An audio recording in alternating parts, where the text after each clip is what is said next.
Gather round, young adventurers, and get cozy, for a legendary tale from the heart of England is about to unfold. In the rolling hills and lush forests of medieval England, a clever and resourceful hero is ready to make his mark. Inspired by the timeless stories of Robin Hood, our journey begins with a fascinating character. Let's begin. Sly the Tinker. In the previous albums, we have heard how Little John steals all the valuables from the sheriff's treasure room, and Robin and his men take away the gold and silver from the sheriff's bag and humiliate him.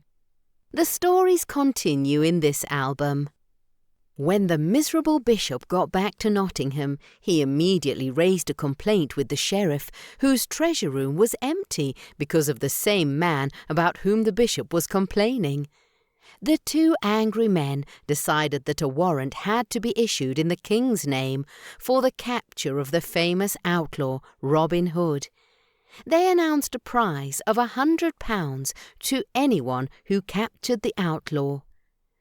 When the proclamation was made in the town square, the people who heard it looked at each other and smiled.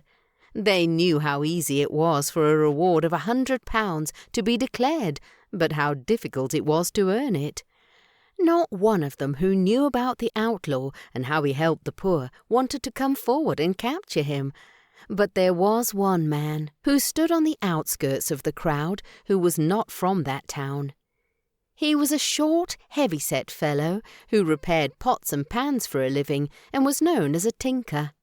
His name was John Sly. On his back he carried a leather bag filled with tools which hung from a large hammer. This hammer was held on his shoulder with his left hand. In his right he held a thick cudgel on which he was leaning as he heard the interesting proclamation. £100 is a huge sum of money, and that too to catch some outlaw in the forest. It should be an easy task. I will not see so much money even if I repair pots and pans my whole life. I think I should have a go at it, he thought to himself. He turned to a man standing next to him and asked him if it was easy to find the place where Robin Hood hid. "Of course," replied the man with a broad smile, "but when you finally find it, that is where your troubles will begin." Sly the Tinker just brushed aside these words. He had spent the last of his money on food and drinks, and he desperately needed to earn some money. Without thinking twice, he walked forward to obtain the warrant which would give him permission to capture the brigand. As the warrant was handed over to him, he was also given information as to where likely he would find the outlaw and his men in the Sherwood forest. After spending the night in the village, the tinker set out at daybreak, confident in his abilities to capture Robin Hood and earn £100. He walked for a couple of hours, but the day was turning out to be very hot. The tinker was tired, and so he sat under the shade of a great oak tree and mopped his brow. He took out the warrant to glance at it, for its possession made him feel as if he had been personally nominated by the king to capture Robin Hood. He returned the paper to his wallet and looked up to see a well-dressed young man walking down the path towards him. The stranger was dressed in a bright scarlet suit and carried a sword at his side. "Ah, here comes a respectable man," said Sly to himself. "I am sure that he can put me on the right path to find the outlaw whom I am seeking." Sly walked at once towards the man.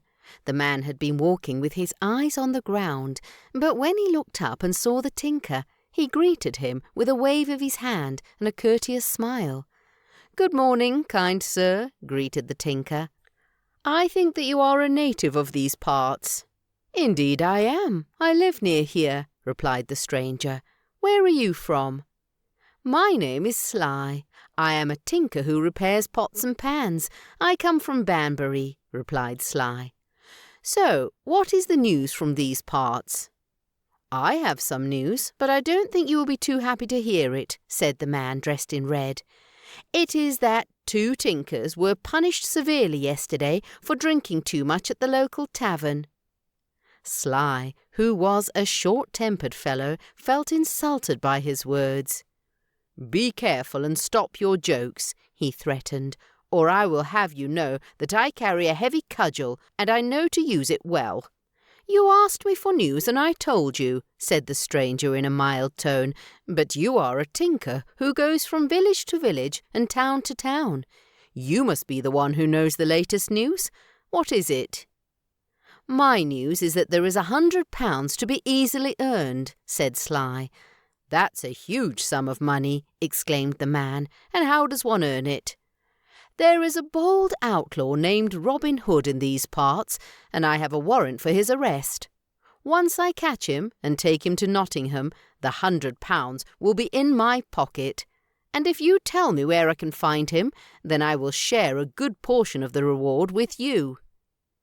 When he heard this, the young man scratched his head and seemed to be deep in thought for a while. "It is a fine sum of money," he finally said. "I think I can help you find this outlaw, but first, can I see the warrant that gives you permission to capture him?" But Sly grinned and winked at him, saying, "No, I will not show my warrant to anyone. I do not trust anyone with it. Help me find the outlaw, and I will share my reward with you. If not, I will go and find him myself." "You are a cautious fellow," said the stranger. "I know we meet some strange people on the road these days, and so it is okay to be careful. But I do not want to refuse the reward that you are offering me. Why don't we go together to a tavern down the road and discuss it some more over food and drinks?" The tired tinker agreed immediately and followed the stranger down the road. Join us in the next episode to see if the stranger in scarlet reveals Robin's whereabouts to the tinker. As we conclude Sly the Tinker, remember that cleverness and wit can often lead to success, but it's also important to use these gifts for the greater good. You can explore more stories from the Robin Hood collection and cultures around the world by downloading the Storywaves app from Apple or Android app stores. A Storywaves subscription costs less than $1 a month, making it one of the most affordable ways to bring quality stories to your family. All new stories, including the most exciting content, are available on the Storywaves app, so be sure to check it out for exclusive tales. To stay updated on upcoming content, subscribe to our YouTube channel and follow Storywaves on Instagram, TikTok, and Spotify. Thank you warmly for watching.